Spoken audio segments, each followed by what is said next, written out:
Dear Dreamer, let's talk about money.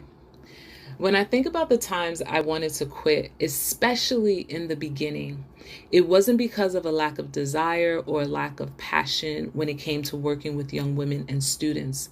Quite frankly, it was because I couldn't afford it. It was costing me more to pursue the dream than I was earning.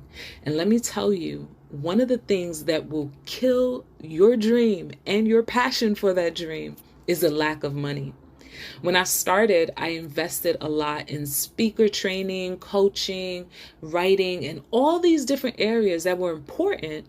But what I should have also invested money in is wealth building and money mindset. Because ultimately, when you're in business, the goal is to be profitable, especially as an entrepreneur when your finances are dependent on you. And especially since I didn't come from wealth. I never thought I had an issue with money. I was actually pretty good with money until I made a decision to become an entrepreneur, and not because of the field I was in. In fact, as a speaker and trainer, especially when you excel at what you do and the students respond, the earning potential is beautiful. However, becoming an entrepreneur not only exposed my money mindset, it exposed my insecurity and my financial illiteracy. A lot of times we assume just because we've been using money our whole lives, we understand it. We may understand how to spend it.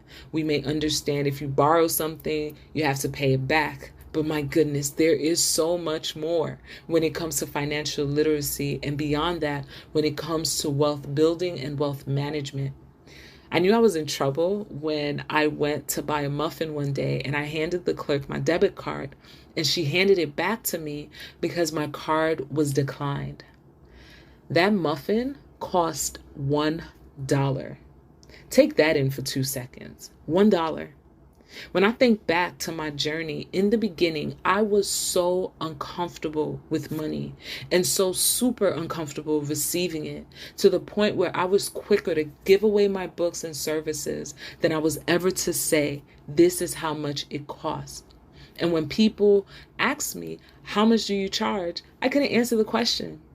On top of everything, I had so much guilt and shame attached to money.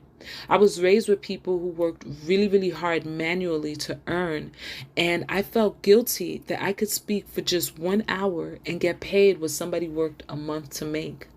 And with those feelings came a huge shift in an already messed up money mindset, which eventually negatively impacted how I did business, which impacted my bank account and led to debt. So if I could leave you with some questions to think about today, it would be these. 1, what is your relationship with money? 2, what is your money mindset? 3, how financially literate are you? And 4, what can you do differently today to build your wealth?